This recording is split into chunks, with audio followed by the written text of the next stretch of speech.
বন্ধুরা, এখন তো পাকা আমের সময়, তাই এই পাকা আমের যত রেসিপি বানাই না কেন কিছুতেই মন ভরে না। তাই আজ আমি পাকা আমের মালপোয়ার রেসিপি নিয়ে চলে এসেছি। একদম অন্যরকমভাবে তৈরি করে দেখাবো, আর এটা কিন্তু আপনারা 7 থেকে 8 দিন রেখেও খেতে পারেন। তো খেতে কিন্তু খুবই সুন্দর হয়। তো যত রেসিপি তৈরি করি না কেন মালপোয়াটা না বানালে যেন কিছুতেই মন ভরে না। তাই আজ এই মালপোয়ার রেসিপি নিয়ে চলে এসেছি, একদম সহজভাবে তৈরি করে দেখাবো। বাড়িতে থাকা উপকরণ দিয়ে এটা তৈরি হয়ে যাবে। তো কীভাবে বানাচ্ছি দেখতে থাকুন। একটা বাটি নিয়ে নিয়েছি, বাটির মধ্যে আমি সমস্ত উপকরণ দিয়ে দেব। এই বাটির মধ্যে এখানে আমি কুচি করে নিয়েছি নারকেলটাকে। চাইলে কিন্তু নারকেলটাকে কুড়িয়েও ব্যবহার করতে পারেন, তো কোড়ানো নারকেলের থেকে কুচি করে দিলে কিন্তু খেতে বেশি ভালো লাগবে।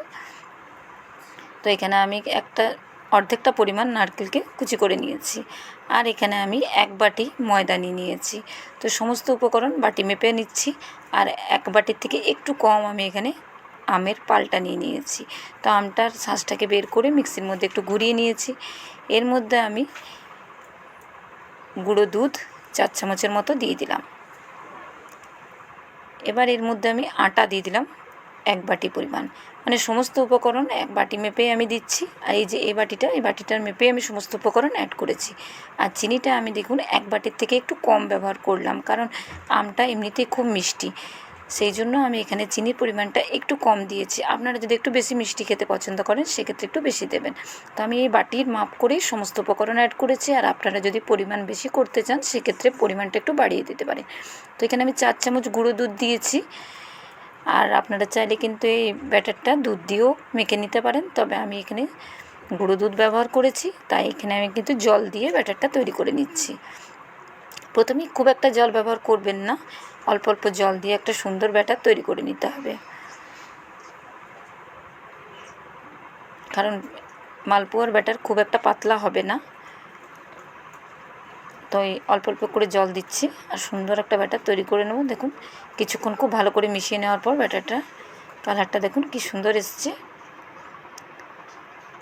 তো চাইলে এখানে আপনারা শুধু ময়দা দিয়েও তৈরি করে নিতে পারেন অথবা আটা দিয়েও তৈরি করে নিতে পারেন, কিন্তু আমি এখানে 1 বাটি পরিমাণ ময়দা এবং 1 বাটি পরিমাণ আটা দুটোই ব্যবহার করেছি। তো এবার ব্যাটারটা দেখুন একদম রেডি হয়ে গেছে, আর কত ঘনত্বটা দেখুন, খুব বেশি পাতলা বা খুব বেশি গাঢ় রাখিনি আমি। তো এদিকে কড়াই গরম হতে দিয়ে দিয়েছি, কড়াইয়ে পরিমাণ মতো সাদা তেল দিয়ে দিয়েছি, আর অবশ্যই সাদা তেলে মালপোয়াটা ভেজে নিতে হবে। এবার 1 হাতা ব্যাটার তেলের মধ্যে দিয়ে দিচ্ছি। আমি যেভাবে তৈরি করলাম সেভাবে যদি ব্যাটারটা খুব সুন্দরভাবে তৈরি করে নেন তাহলে কিন্তু প্রতিটা মালপোয়া একদম লুচির মতো ফুলে উঠবে। দেখুন,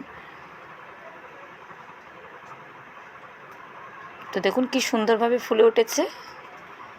ওপরে তলায় ছাড়িয়ে নিচ্ছে আর উপরে থেকে এইভাবে একটু তেলটাকে ছড়িয়ে দিচ্ছে, তাহলে দেখুন কি সুন্দরভাবে কিন্তু ঠিক যেরকম লুচি আমরা ফোলে ঠিক সেরকমভাবে কিন্তু মালপোয়াগুলো ফুলে যাচ্ছে। দেখুন কতটা সুন্দরভাবে তৈরি হয়েছে।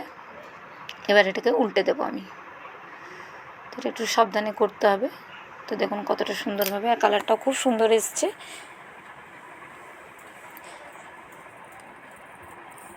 তো উল্টে পাল্টে খুব সুন্দর করে ভেজে নেব মালপোয়াগুলোকে।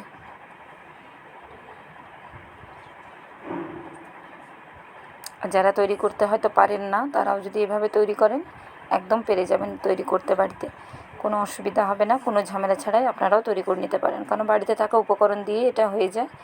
তো এবার এটাকে তুলে নিচ্ছে, আর কতটা সুন্দরভাবে ফুলে উঠেছে দেখুন। এটাকে তুলে আমি সাইডে রেখে দিচ্ছি। আরও 1 হাতা ব্যাটার আমি তেলের মধ্যে দিয়ে দিয়েছি। এখানে আরও একটা কথা আমি আপনাদেরকে বলি, যে মালপোয়া যখন ভাজা হয় প্রচুর তেল মালপোয়ার মধ্যে থেকেই যায়। তো সেক্ষেত্রে মালপোয়াটা তোলার সময়তে আমি দেখিয়ে দিচ্ছি, আপনারা এইভাবে কিন্তু তেলটাকে ঝরিয়ে নিতে পারেন, তাহলে কিন্তু যে এক্সট্রা তেলটা থাকে মালপোয়ার মধ্যে সেটা কিন্তু অনেকটা কমে যাবে মালপোয়ার থেকে, কারণ পুরোটা যেহেতু ছাঁকা হচ্ছে আর অনেকটা পরিমাণ তেল থেকেই যায়।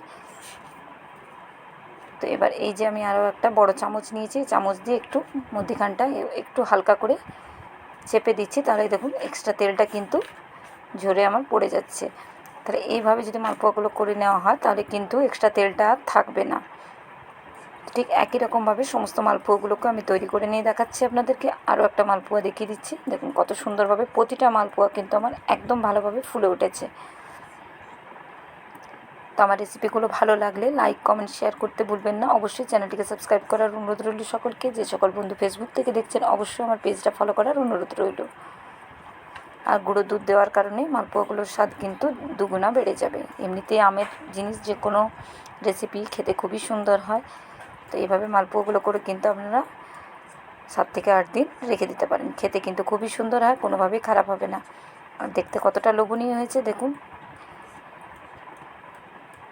ঝটপট বাড়িতে আম শেষ হয়ে যাওয়ার আগে এভাবে মালপোয়া তৈরি করে দেখুন, কতটা লোভনীয় হয়েছে বন্ধুরা। তো বন্ধুরা আজকের মতো এই পর্যন্ত। পরের আবারও একটা ভিডিওতে আপনাদের সঙ্গে দেখা হচ্ছে। ততক্ষণে সবাইকে টাটা।